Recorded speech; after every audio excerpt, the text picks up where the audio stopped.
recording. And I'm going to share the presentation. All right, can you see this okay? Yeah, all right. So let me get rid of that. This is the Experience Design Certificate Program. I will admit we had lots of fancy ideas for fancy names for the program, and we just came back to this one, and we keep coming back to it and saying, well, it is what it is. That is exactly what we are. This here, it's a certificate program, so it's important to perhaps start with the certificate itself. Every year we have an artist design these certificates in a different way. This is a certificate from 2 years ago, created as a single object, composed of all the different certificates for all the different attendees. Each one is different. It creates a single sculpture that is only together once, and then everybody takes their certificate home. And it's a beautiful thing, and it kind of represents the way that we think of this program. Number of ideas, a community of people working together, thinking together, developing a process together that will go on and have a separate life, but that exists in this time frame of our work together. So the program was started by myself, Not This Pony, and Aidan LaRue, who is currently the co-director. And we also run Odyssey Works, which I know it sounds like, wait, isn't that the same thing? But it's a little bit bigger. We do more than just the certificate program. So Odyssey Works was founded about 23 years ago. And back then we were doing experimental performance experiences. Perhaps you've heard about them. If not, you can do a deep dive on it if you want. We were creating experiences for one-person audiences that lasted a weekend, a week, a month, many months.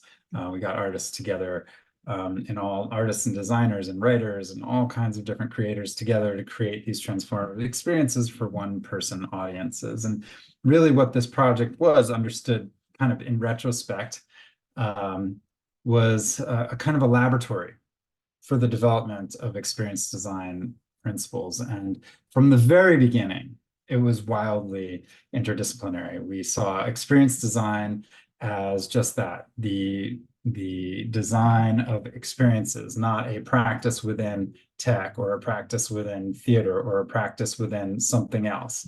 It was saying to ourselves, what is the experience we wish to create? And then asking, how can we get there? Ultimately, when we started, experience design wasn't even really a term. And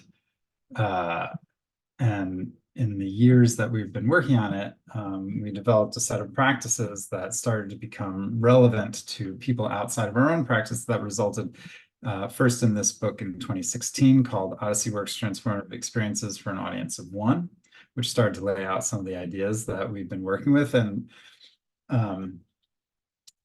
it's largely about the work that we've done as an organization. And then this book, which came out in November from Yale University Press, and it functions as a primary text for our program, which looks at experience design as a practice that transcends form. It's not, our work isn't, like I said, just about performances for one-person audiences. There's an architecture practice, which is an experience design based architecture practice. There's other works such as the online experience, the Book of Separation, which was a 2-person tech-enabled experience that brought people on a long journey during pandemic around the world together. Maybe some of you went on it when it was happening. We had to build a custom platform for it to create this experience that wouldn't work anywhere else. We also, of course, provide workshops, experience design, and consulting for lots of organizations that you may have heard of. And we use that not only as the work we do, but as an opportunity to advance practices of experience design.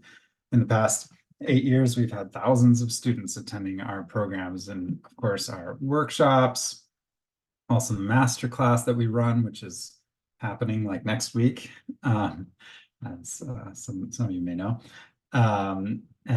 wherein people join us often internationally to create an experience for an audience of one. We work with people from more fields than we can possibly list, from theater to marketing, from architecture to education, graphic design to cybersecurity, engineering, what have you.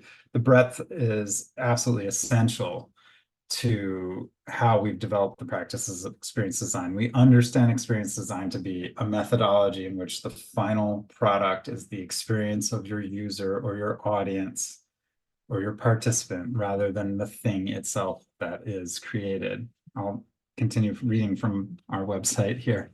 Immersive theater makers, experiential marketers, installation artists often think of themselves as experience designers, but they can also be found in a wide variety of practices, from graphic design to architecture, from human resources to religion, social design, political activism. Experience design is the practice of placing the emotional and the affective at the center of the design process rather than the thing. This is absolutely core, and what we do in this program is work with practices to help that actually become realized as a practical way of making. So if you want to think this way, away from fixed disciplines and towards a space of impact, then you're in the right place. We are looking for people who are already good at what they do. We want early or mid-career individuals who are passionate about making, but feel that their field could work perhaps in a different way, perhaps in a better way.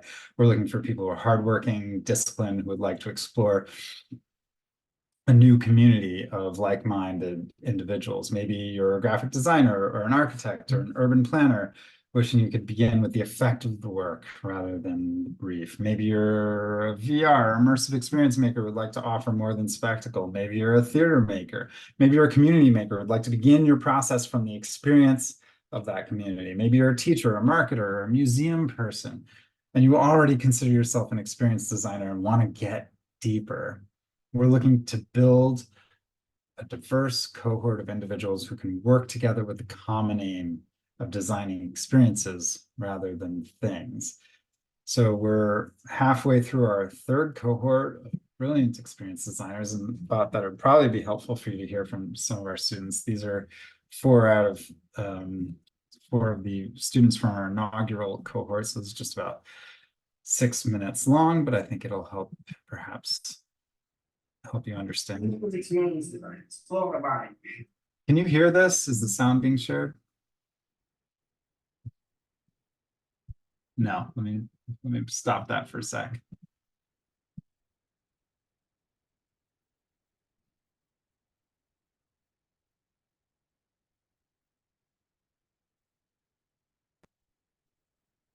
Everything is experience design. It's blowing my mind.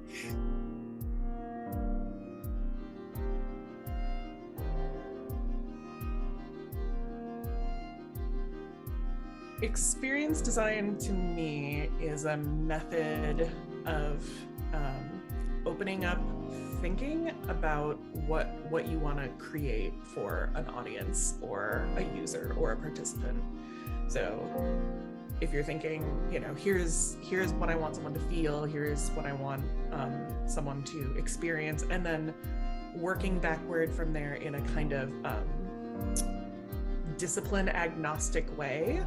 I felt like this approach to creating your art with a sense of empathy for the people experiencing it was really going to help make the changes that were necessary. I was really interested in the certificate program because of the lens of empathy. I was also really attracted to applying experience design in other disciplines as well. So I was pretty interested in the interdisciplinary aspect of being able to meet people who work in different areas, be it gaming or tech or design, and sort of bringing us all together. And that's been very exciting and rewarding. This is not UX, this is not XD. This is artists and designers and community leaders and makers in diverse disciplines who want to learn how to create the experience rather than just the thing. It's low residency, but it's absolutely about community. And we built the program that way because to design the experience of another, you have to be in relationship and you have to begin with empathy. Experience design is not some proprietary practice in a specific field. It's a way of making immersive theater or architecture or lesson plans or museum exhibits, families, religions, anything really. It's a way of making in which you start with the experience you wish to create and work backwards from there. Odyssey Works has spent more than 2 decades designing transformative experiences, and learning itself is a transformative experience. So the program is just 10 months and it's intense, and it has to be intense if we're going to change the way that things are done. My favorite kind of part of the toolkit that I've taken so far is just the different ways of looking at phase 0 of an experience, thinking about something first from what do I want my audience to experience, and therefore what am I going to get, the different ways of looking at world building, the different ways of looking at narratives, so sort of just the process. And then I would also say, related to the idea of like iterating quickly, just the idea of like, let me try out a tool and see if it's going to work. So let me check out if Twine, which I had never used before, is going to like do something useful for me. There are structures and rules, but we can also break them creatively. Since joining, my mind has just been like vastly, like I've exploded with so many ideas and so many tools and different and new vocabulary that I've learned. And I've had more vocabulary to, and like a bigger set of a toolkit to play with. I've got to meet incredible like-minded creatives. And what is our experiential aim? What are we really getting at here? I mean, it's something that is so expansive, and the composition of the group that they've put together, I think, is great because everybody sort of complements each other very well. There are places where you can go, you know, this for this thing, let me check and see what so and so has to say, you know, that because that's kind of where they live. And what originally interested me in the certificate was the opportunity to have some structure around exploring experience design, to have these little assignments that you have to create fairly quickly. The cohort that's people with very different artistic backgrounds or just backgrounds of different kinds of practices coming together. It's been really wonderful to see people's different processes, the way people work. Was really to tap into this international community of experience design developers and kind of learn about what people are doing in other places and to make those connections and build those relationships. People about their worlds and their creative lives and other things of their experience. I felt that I was able to realize through this program, but I'm also able to realize it through my work as an educator, administrator, community organizer, with the idea of empathy, to have a sensitivity and a respect for what it means to them, very personally and professionally. I would recommend it to anybody who's actually interested in working and creating for the live interactive industry. I would recommend this program for anyone who is looking to kind of be shaken out of your normal way of thinking and to open up your process, whatever area that's in, to different tools, different perspectives, a way of looking at what you create that is very centered on the impact that it's going to have on the audience member or the user or the participant. There's so much richness in this experience design program that can just be applied to so many different career paths and concepts. Everything is Okay. So that was just some of the people, mostly they're all actually from the first year. We have more interviews coming up with some of the people from the next 2 years. So I just wanted to go over what the program is and what the timeline is and what you would expect. It's broken up into 3 parts. Essentially, an accelerator part where a lot of quick learning, reading, making happens. It's really intense. A self-directed research or internship session that we've just entered into called Lived Research. That is where you go out and have experiences and research them and understand something based on a question that you've had.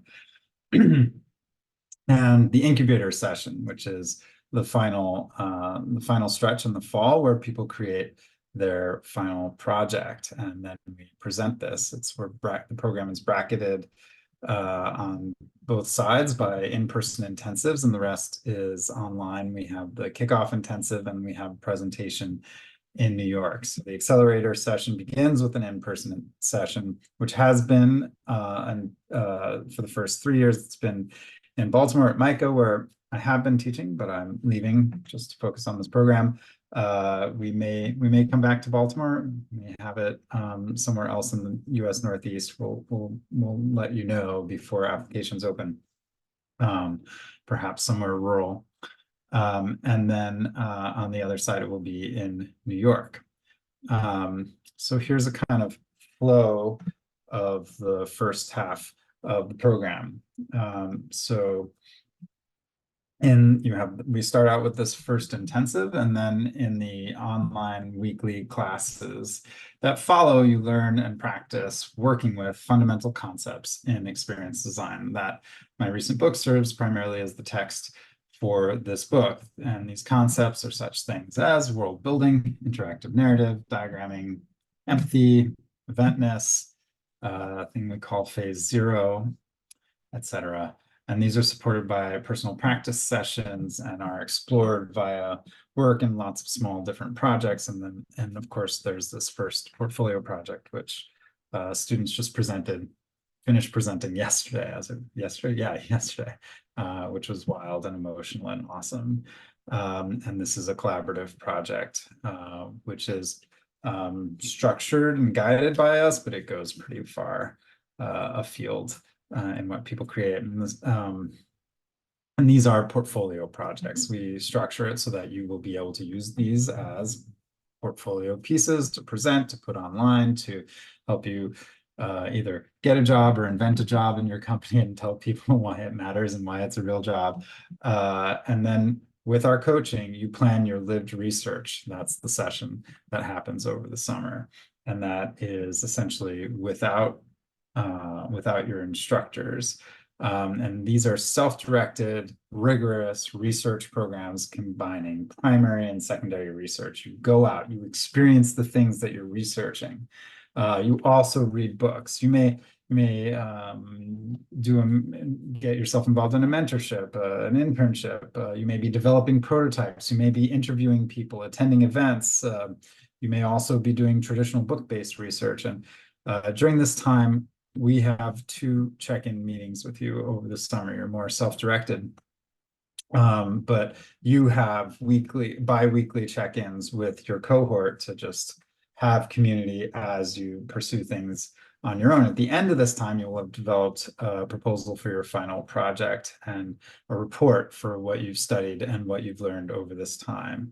That final project in a regular academic program might be called a thesis, but this is, we've compressed a plan for an MFA program that we had originally developed into a 1-year independent certificate program, so can't quite call it a thesis. This is the student portal. Everything we do is on this custom-built portal. You quickly connect to class. All your course materials are there. We give you a stack of books at our first meeting.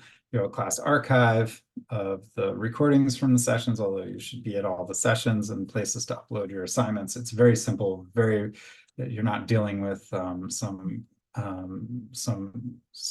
catch-all thing like Canvas, which is kind of hard to find your way around. Everybody's in the same place. In the middle of the session, in the middle of the program, there's an optional gathering on an island, which isn't just for people in the certificate program. This is the family reunion. Anybody who's been in our programs any of our programs, there are other programs, is invited to the family reunion. This is essentially an unconference on a private island in Connecticut. It serves as a fundraiser for our scholarship program. And it's fun. People bring experiments and experience design. A number of our students every year do something involving their lived research prototypes there. There's also swimming. It's one of the only not very intense programs that we do. It's a chance to really lean into community. There's all these professional development summits and conferences, et cetera, out there in the world. We like those, but they're a little bit stressful. It's nice to actually relax with really interesting people and talk about ideas and share what you're working on together. That's what we do at the reunion. So the second half of the program focuses on this solo portfolio project, which is presented in New York.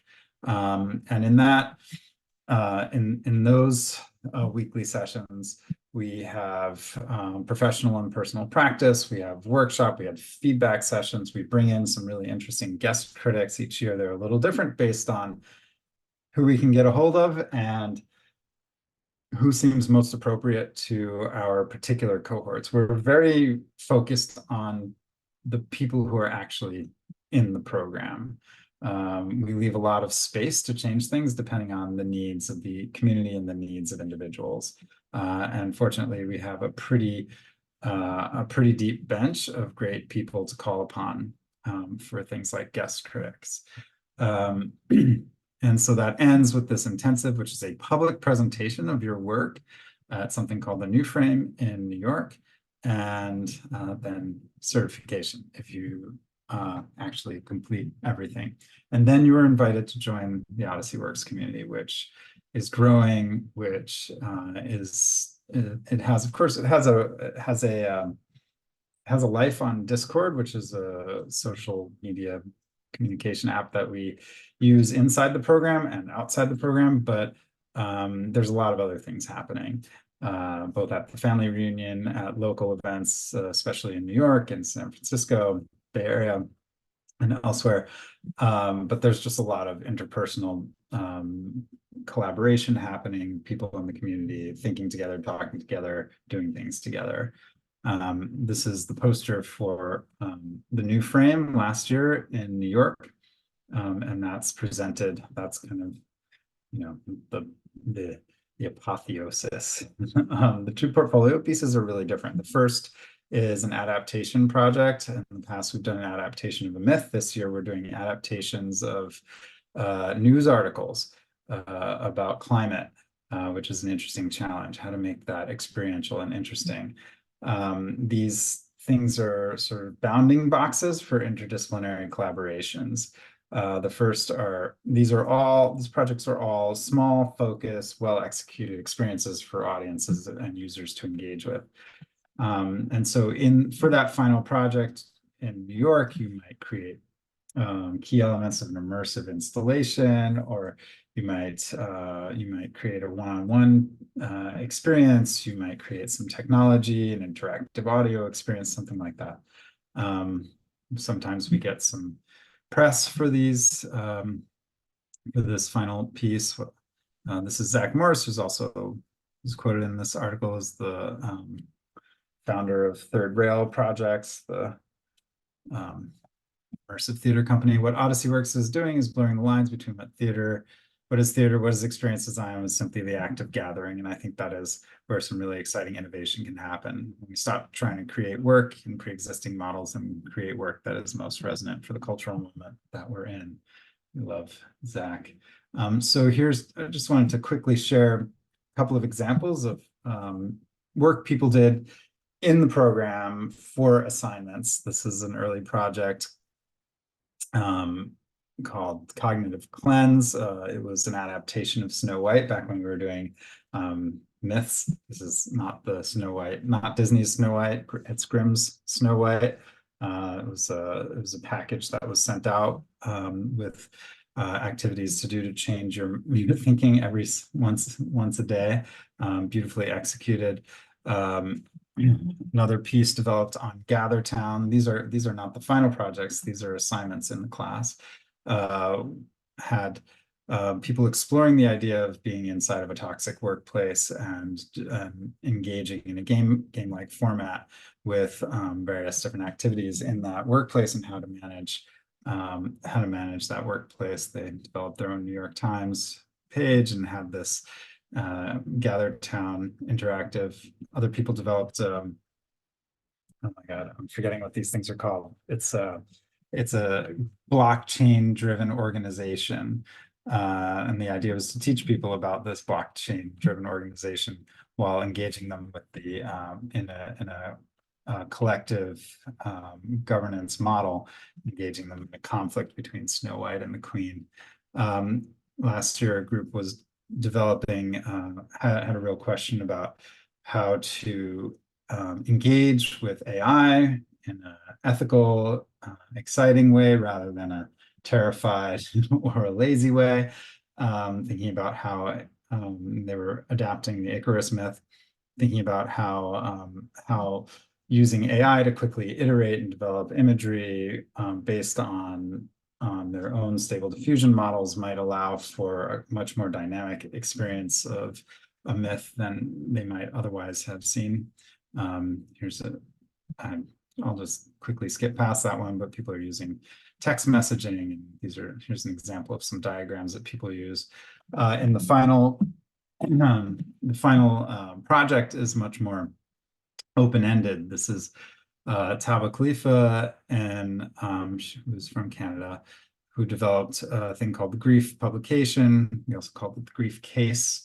It was she's a community organizer, especially with Muslim women, many of whom lose children and don't have a lot of community around that. And she wanted to develop a toolkit to build community around these women who had lost children. So this grief publication, or the grief case, the grief suitcase, is a kit that travels the world, building this community amongst these women who'd experienced this loss. These are not speculative projects. This is a project for people who are actually engaged in these situations. Margot Gray, who's actually somebody you heard in that interview, developed a game.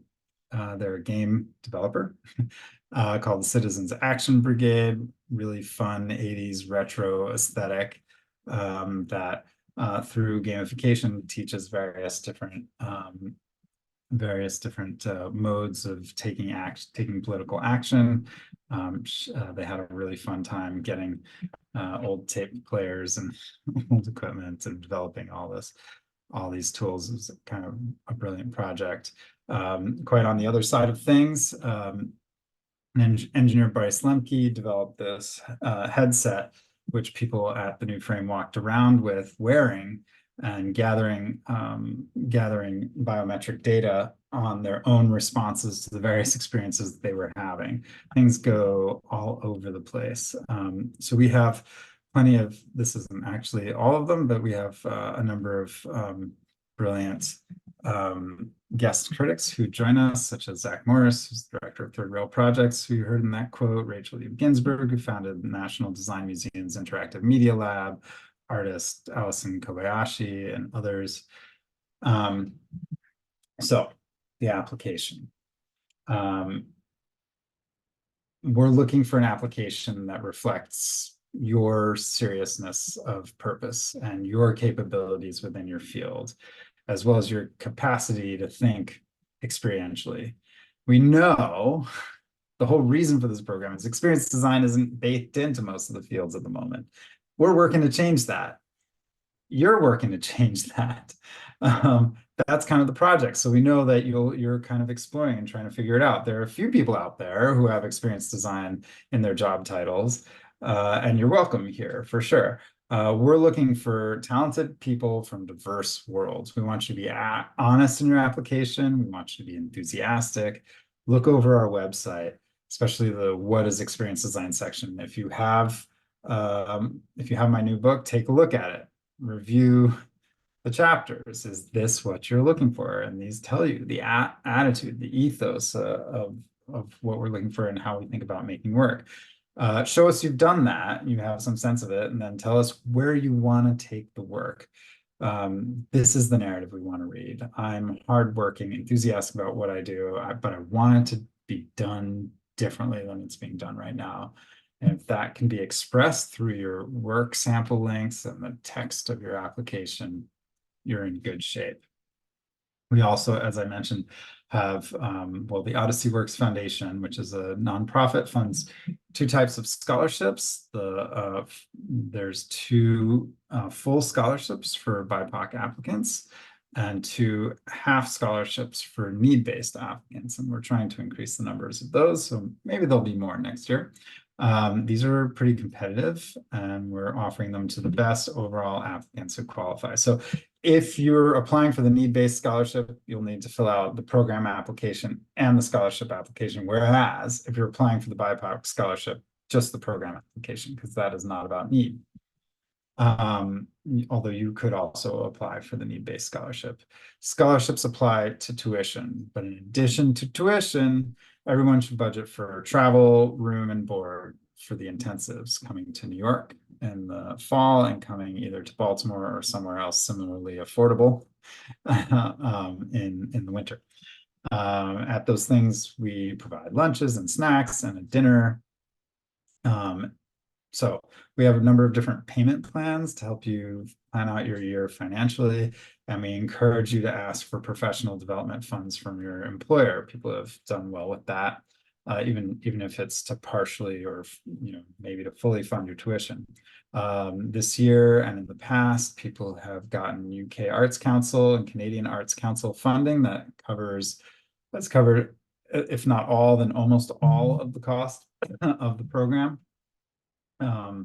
And there's personal loans and grants, and we frequently offer letters of support for students as they seek additional funding sources.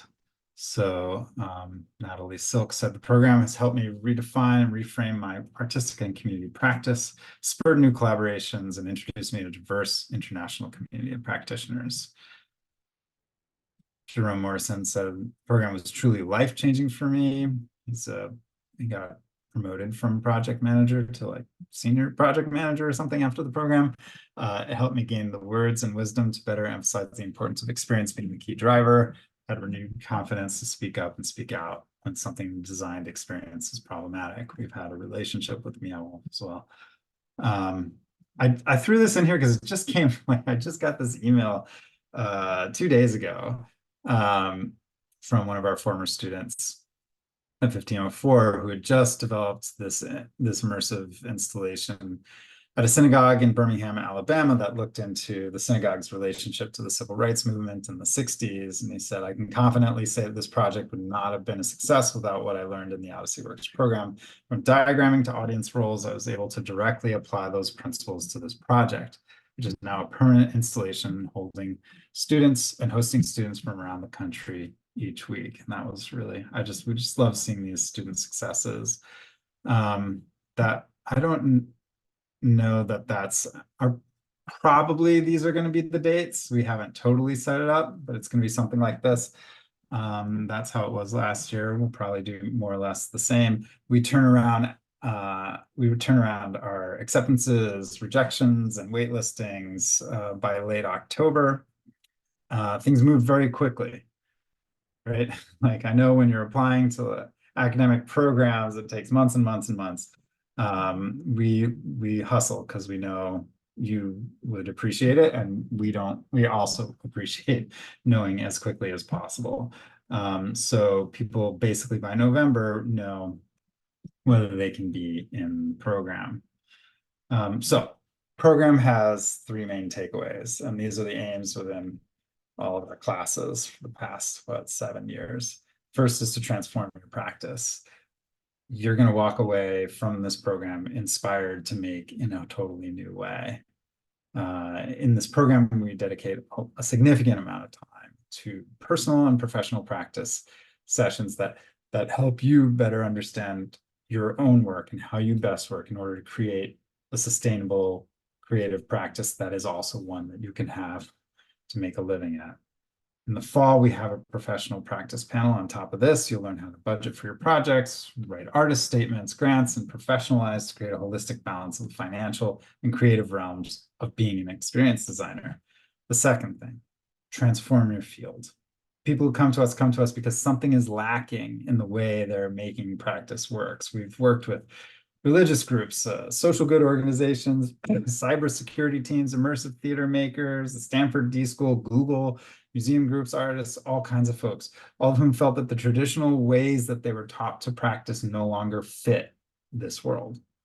This program, which is intentionally outside the slow-moving behemoths of academia, and trust me, I know, and maybe many of you know, it's intended to help you become the agents of change in your fields. This is our hope, that you're going to change things. And we see that in our alums. And the final aim of this program is to transform your life. Just as experience design supercharges a practice, it demands that practice be focused on what is really meaningful to you. Some companies don't know what experience design is, or they know that it's something they probably mean, so they throw the word experience around, but they have no idea what to do with it. Companies like IDEO and Meow Wolf now hire experienced designer. You might expect that, but architecture firms, immersive theater companies, and religious organizations, nonprofits, tech firms, etc., they're all looking for experienced designers, even if they don't necessarily know what that is. So we give you the technical chops of an accelerator program and the conceptual chops of an MFA program, as well as a community of like-minded designers. And on top of that, you get a beautiful certificate. You can show that to people. Of course, you're not actually going to show it because nobody actually shows their diplomas, but we hope that ours is beautiful enough that you might actually want to. And you validate yourself in this emergent field this way. There's not really a lot of other ways to do that right now. And what's happening in academia tends to be pretty stuck in kind of UI, UX methodologies, with some exceptions. So over the past, 22 years of our research, developing pioneering methods, we've codified an approach to experience design and led the public conversation what this practice is and what it could be. And over that time, we built a community of experience designers who are really changing the way their fields work. The certificate represents that to employers and collaborators. It's a means of indicating on your resume that your work carries a level of formal rigor paired with an ethos that is devoted to centering audience experience. So in the process of developing this program, Aidan and myself, we designed something that we wished we could have done ourselves. This was our dream program. And as we were developing it, we spoke with leaders at different companies, at organizations, at conferences, in academia, outside academia, and asked them what they wanted to see in the field. And they all expressed that this vision was also what they were looking for, which is why we have it, and which is why it's growing, and why we're planning to add a few more spots this year for you. So thank you. I'll stop talking at you, and maybe you can talk back at me. How does that sound? Do you have any questions? Any clarifications? Yeah. What are you thinking, Edward? Mind blown a little bit by how well that was presented. Very comprehensive. Really appreciate that.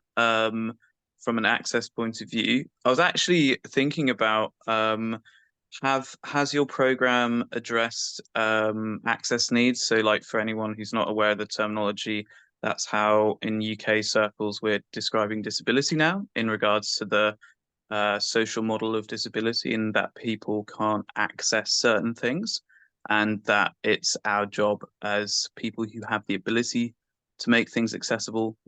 So how has your program, Abraham, addressed that in the past?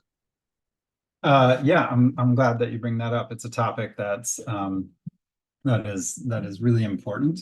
We've developed one of the main things about access, one of the main things that we talk about and think about in terms of accessibility is consent, and how we structure consent for live experiences. Because a lot of, in terms of actual building out spaces, et cetera. There's not a lot that we're doing in this program, but we are spending time thinking about how we engage with diverse audiences who may be neurodivergent, who may have different accessibility needs. We've developed a consent workshop that we present to sometimes publicly, and we also bring to our audiences. And then accessibility is a topic not just for us, not just sort of top down, but it's a topic that is bottom up, which is to say, as with everything that we've been talking about, we are exploring and innovating this field together.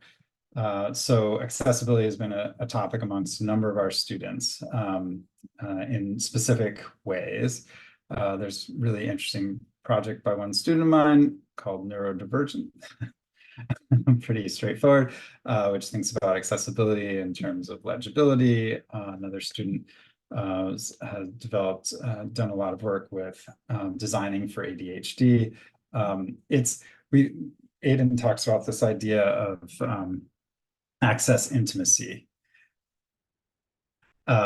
Chris is actually in our program. I'm not sure why he came to the session, but he left before I could put him on the spot and have him answer some of these questions. He talks about the idea of access intimacy as a way of thinking about not just like making something accessible, like, okay, you can turn your wheelchair around in here, but making spaces that are designed in such a way that people feel that they're not being accommodated, but they are naturally designed for. We don't want accessibility to be an add-on, in other words, to our designs. So it is a topic that is core. That's core. I've worked a bit with I actually forget the name of his company, but he's really kind of brilliant consultant and designer named Sina Bahram, who's got an accessibility consultancy here in the US. He's visually impaired. And we have these wonderful conversations about, this sort of standard way of thinking about it is, okay, well, you also have to have like big type, or you also have to have, somewhere for the wheelchair to turn around. It's like, look at these designs. And he pulls out some installation work that he's done. They're developing a museum for the blind right now, which is really amazing. And he says, look, when you think about accessibility, you blow open the possibilities for design. It's not actually like, if you think about it as a problem to be dealt with, people will feel their problems to be dealt with. When you think about accessibility as a way to vastly rethink how you're dealing with movement, how you're dealing with the senses, suddenly you're finding yourself in a space of wild innovation. And that's how we like to think about it. Moreover, that means that a space of wild innovation is where we want people to be in our program. Sorry, it's a long answer to a short question, Edward. I appreciate it. Thank you. Yeah, no, but totally vibing with that right there, of not treating it as a bolt-on, not treating it as a problem, but embracing what creativity can come out of that. And I've been lucky to have some of that in my work so far, but I would like it to change a bit more. That's wonderful. That's wonderful. Anybody else? Imani, what brings you here? Hi there. I'm Iman, and I'm a community builder here in Orlando. And I've had many chapters in my life going from one area to another until I landed into the healing arts. Also a volunteer in psychedelic harm reduction, and I'm pretty passionate about that. And one of the things that I would really like to see in the world as psychedelics are becoming legalized and FDA approved is designing spaces and experiences, not in a white room injected or given a psychedelic, but more so an environment that caters to, one, accessible to all people, but also beautiful and catered to the person's experience and what the setting and set that they want to invite into their world. Yeah. well, you would fit right in. I mean, there's no it's such an experience design frontier, right? Designing for psychedelics right now. I'm in Baltimore, although I'm actually moving back up to New York, and Johns Hopkins here is actually, they have this whole psychedelic studies program where they're using psychedelics for scientific research and quitting smoking, but also relationship there, all kinds of stuff. And it's a frontier. There's really exciting stuff happening. And we had somebody in our program developing a piece of property for psychedelic experiences. The person who made this headset was also a lot of his research involved psychedelic experiences. We had another scientist who is in New York, and she was studying the nature of consciousness and doing research on this kind of new old frontier of psychedelic experiences. It's really fascinating. It's definitely got a place in our program. Although, we're not all going to be tripping together. That's on you. For obvious reasons. Really excited to hear about that. Eli, you had your hand up. Yeah, I was wondering, I'm curious, for that period of time that you're doing the more like self-directed research portion of the program, if you have some examples of what that can look like and what kinds of things people have done during that time, I feel curious about. I do, and I wish that well, it's a good thing Chris left, because he has a great proposal going through. Let me actually open this up. I have one that I like to share. Give me a sec. But people basically what people do is they ask a question, right? They say, I'm trying to understand X, like Margot, who was interviewed in that. They're just brilliant. In the video, and then you saw the Citizens Action Brigade had this question around how can games affect social change? And so and I'm going to pull this up somehow. Let me see if I can find it. It's in. They had this question around that, and so they spent the summer going to games, playing games, prototyping games, so inventing games that addressed this question, going to LARPs, going to like all kinds of new places that addressed this question, and also reading everything they could find about the topic. Another person was really interested in AR and how to use that in space. This was a person at Meow Wolf, Jerome, who you also saw in that video. And so he planned a summer of like researching all the technologies, trying out the new technologies, and then going up to this site in Canada and building out an installation with AR. Right, and looking at the ways these various different things could interact.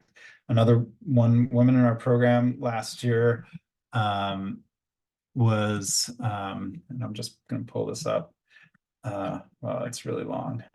One woman in the program last year was asking a question: is it possible to create the conditions for kindness?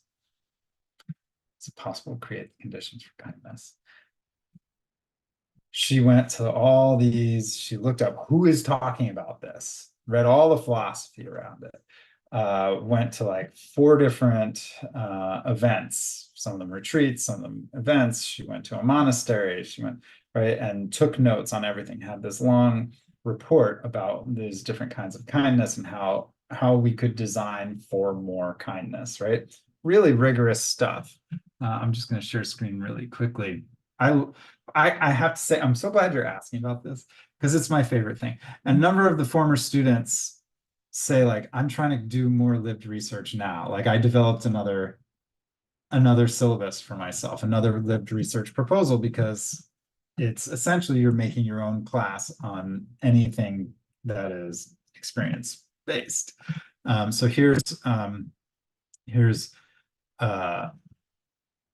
Margot's lived research, a long discussion about the ideas and why and what method, and here's the research. They're going to go to, they're going to read these books, they're going to join this group, they are going to this conference, then in late July, crafting part of a game scenario that features a mechanism to understand these things.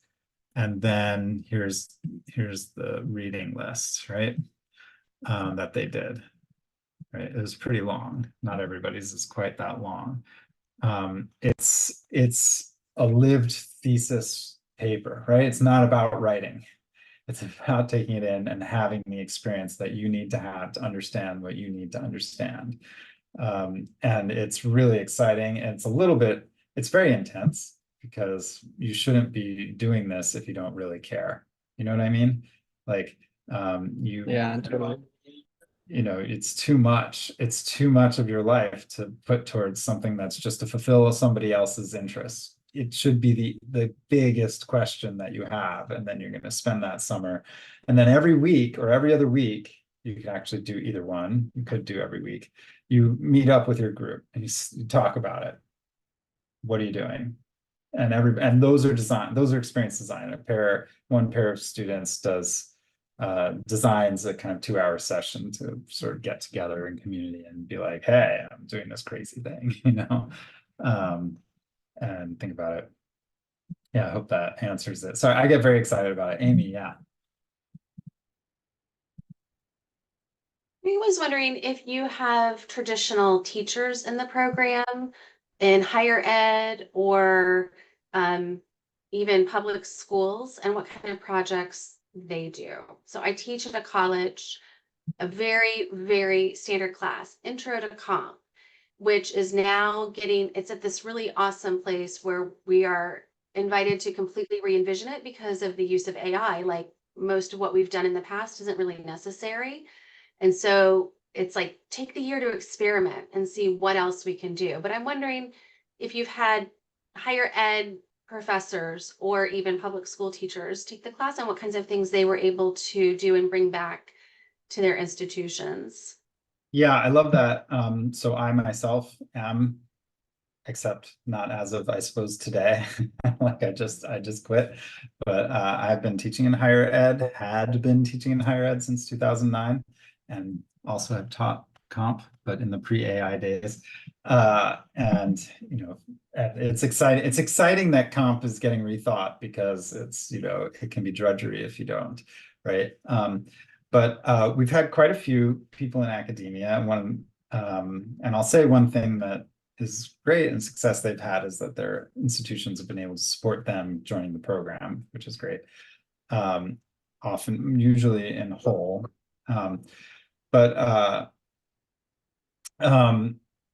We had actually one of the people interviewed. She's in higher ed, she teaches, and she's the head of her department. And what she was actually interested in was, how do you create a sense of belonging? And so her final project was very much about how you create the sense of belonging. And now that I think of it, there are two programs like this that people have developed, right? She was redesigning the onboarding is not the word. What do you call it? Orientation. Redesigned orientation for the freshman class coming into her university in Alabama, actually, and at University of Alabama. And then we had this other student who was in Australia doing her PhD on kind of the same topic, which is welcome, and how do you welcome people into any organization, into any orientation. We have quite a few academics. We have somebody doing a PhD as they're doing this program, and I'll just do a little brag and say, the other day somebody was like, wow, you're doing way too much. It's like, yeah, I should quit the PhD and just do the Odyssey Works program, because it's way more on point for me. It's you know, and I will also say, you know, we running the program also are in and from academia and look at this, look at a syllabus as an experience design, because is it, after all, not an experience design? And so you're right in the middle of that. I don't know in terms of like developing coursework, what other people have done, but like a number of our people are out there, a number of our alums are out there kind of doing public education work around experience design in various different ways. There's not a lot of like direct programs for experience design, as you probably know if you found your way here, and the ones that are like experience design is Disney, right? Or experience design is UI, right? It's like they're just a little behind. So that's why we created the program. But we would love, like, it's really close to our hearts, teaching, obviously. Yeah, well, I feel like I have a lot of freedom because I'm just an adjunct. And so I'm not probably not going to get fired, and they're happy to have me. And so, and I don't, they're paying me so little. So I feel like I have a lot of freedom in my classroom, and I've been trying all sorts of things. But I'd like to go like really far.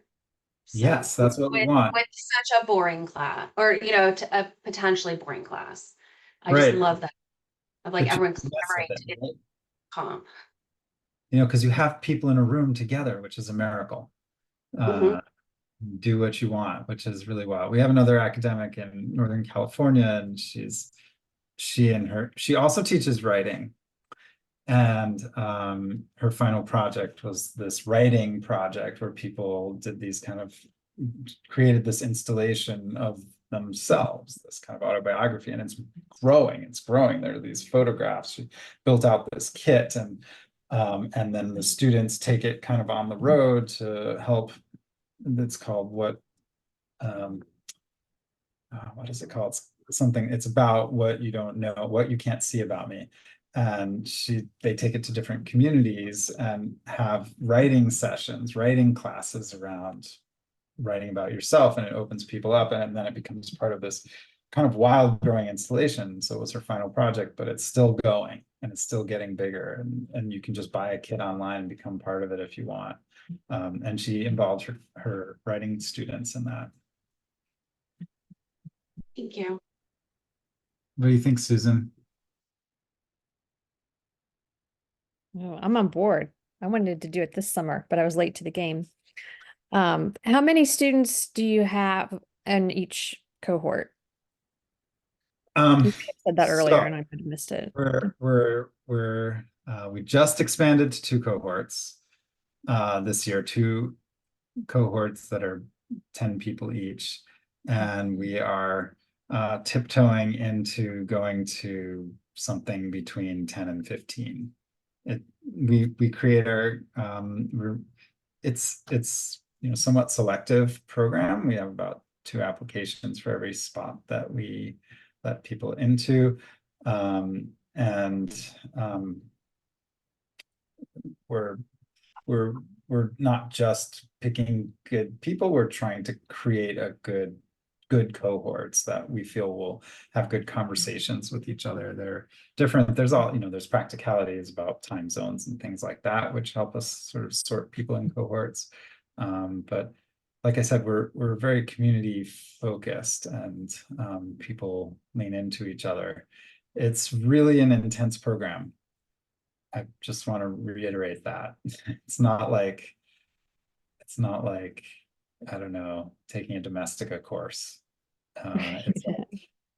It's like you're not a kid anymore, and you really want to change things, and you're going to put everything in and get everything out of it. Can I ask a question? Yes, please. So with that being said, for somebody that works full time, what do you think? How many hours a week, or what should be expected as far as the intensity of the program? Yeah. So first of all, almost everybody in our program works like about full-time, I guess. I don't know what full-time is anymore. It's so confusing, but there, you know, almost everybody in the program is employed, and that's by design. That's what we want. We want not just because, like, how are people going to pay their tuition if they're not, like, how can, you know, it's not practical to leave your job to do something like this. But also because we want you to still be in your field, like we want people applying things, like the guy who dropped in. I don't know why he came, but he's in the program right now. He's working at a place called Slalom, and he said to them, I'm in this program. I understand what I need to do. You need to build this job for me. It's called experience designer, and he did it. So now he's the only experience designer there, and he's starting this, right? Like, that's what we want professionally for people to be able to do. So yes, work full-time, please have a job, pay the bills. The intensity is still there. And we say 10 hours a week for 10 months. That's our kind of rule of thumb. Of course, it's not even, right? You have some deadlines, and you have your own way of managing your own time. You will have 3 hours of class time every week, and then you'll do your work. There's a couple of collaborative projects, and then over the summer there's like 50 to 75 hours of your lived research. But hey, if it's well designed, it's what you wanted to be doing with your summer anyway, right? Like, it's not in spite of your life, it's the way you want your life to be. Those are the best lived research projects. So, and then, you know, things, like, I'll be honest, like, things cool out in the early fall, and then people, depending on how you manage your time, then people start to be like, holy shit, we got to get to New York and put this thing up. And so there's like a little bit more panic towards the end, unless, you know, Margot, everybody should be like Margot. Margot was like, by the end, Margot was like, look, it's all done. I don't see why you guys are stressing, right? So that's on you. You know, we look at you as adults who manage your own time. The chat sounds like the challenge itself is designing your week as an experience for experience design. Totally. You know, we have a guy who's at the Rhode Island Department of Health trying to rethink how you design experiences for public health. It's not what you think of. You think of like Disney, right? But like, there he is. And he's like, you know, I set aside Wednesdays. I took off Wednesdays. Wednesday is all this program. That's it. Other people, you know, take time off work. We have somebody at IDEO. She's like all over the place. She's traveling all the time, so she just fits it in. But she's super good at that. For some people, that would work. For me, other people, that would be wildly stressful, right? So, you know, we do think about, like, you know, it's the topic. How do you manage your own creative process in your own time? There's a lot of community support around that as well.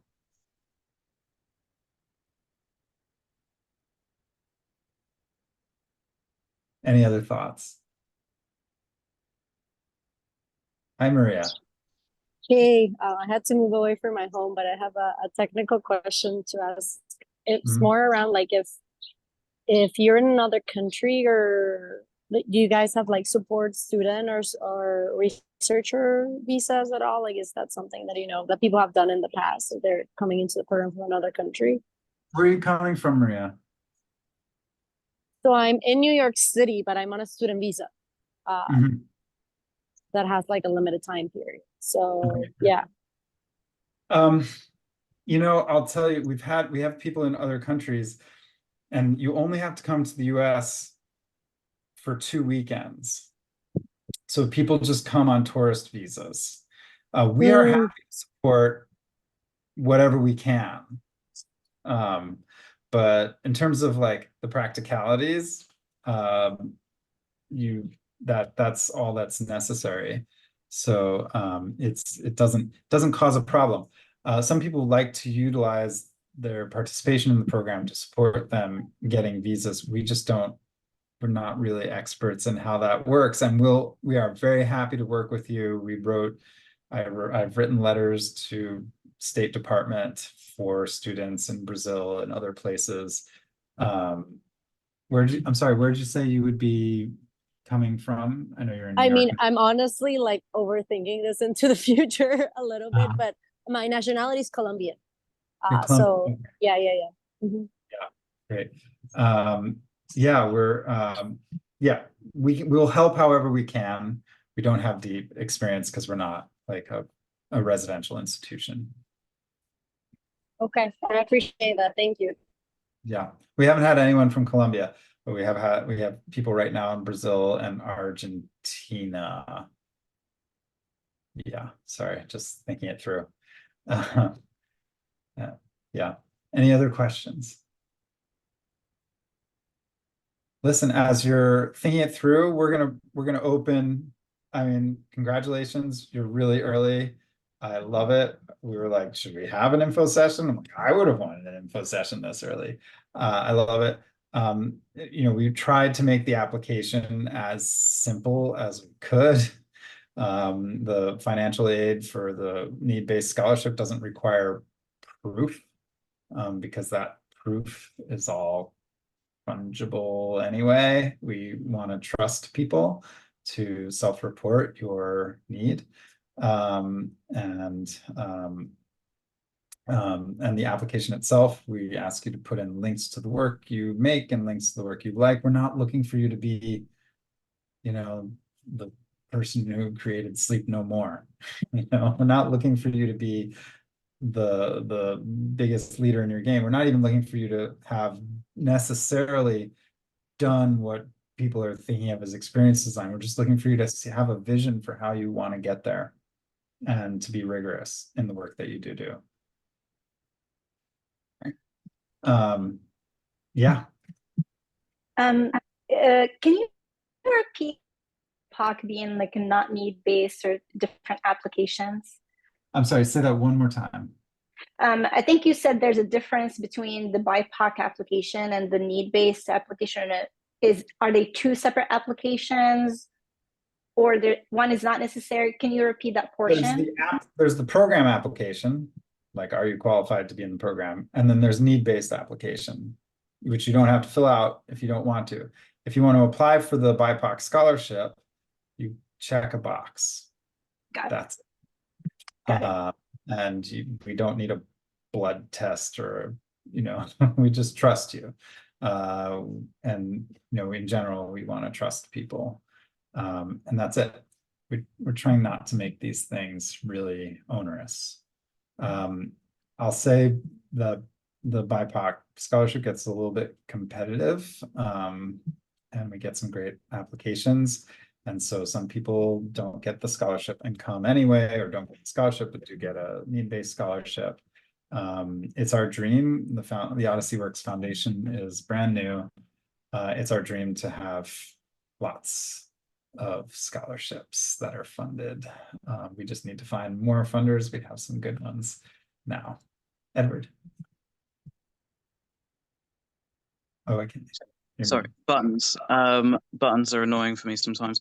Any chance of the recording of this session to be sent to us? Because of my neurodivergence, I like to review things afterwards, typically, to get all the information in.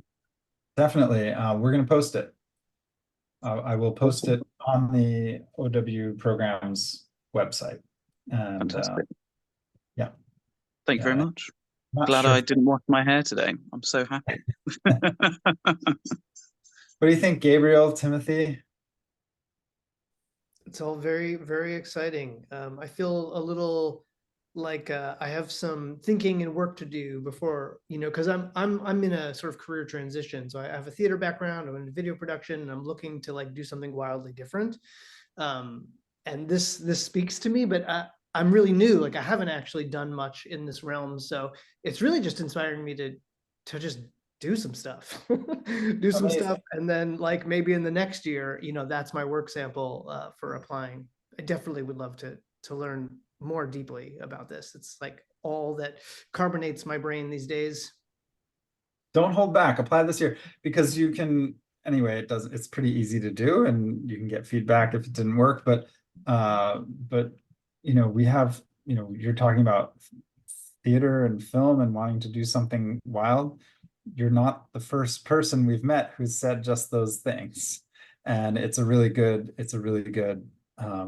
place to be when you come to us. One of the projects I showed, the 1504 Alabama one, that person, he started out as a filmmaker, and then he developed this experience design agency, and they're getting coverage in the Times and doing really cool things in Alabama. If it could happen in Alabama, it's definitely, there's lots of great people in Portland. Actually, the guy who did the weird hat is in Portland. What do you think, Timothy? Yeah, I was actually just thinking I should reach out to Gabriel because I go up to Portland pretty often. Maybe we could collaborate on something, independently. That'd be great. Yeah.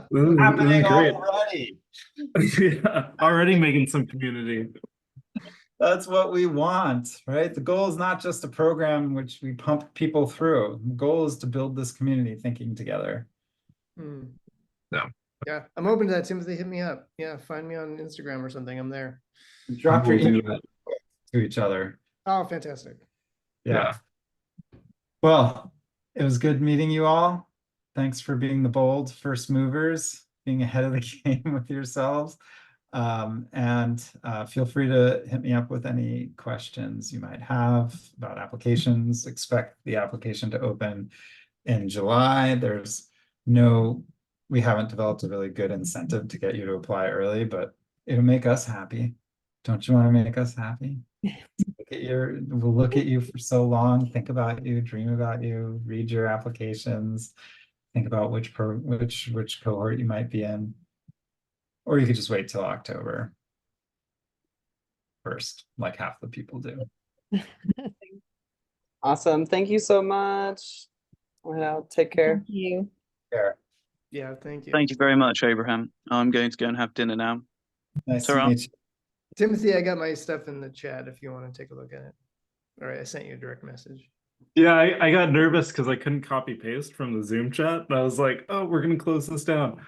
All right, I'll send you over an email. So Okay, cool. Nice meeting you. All right. Thanks, Abraham. Thanks, good? Adrian. All right.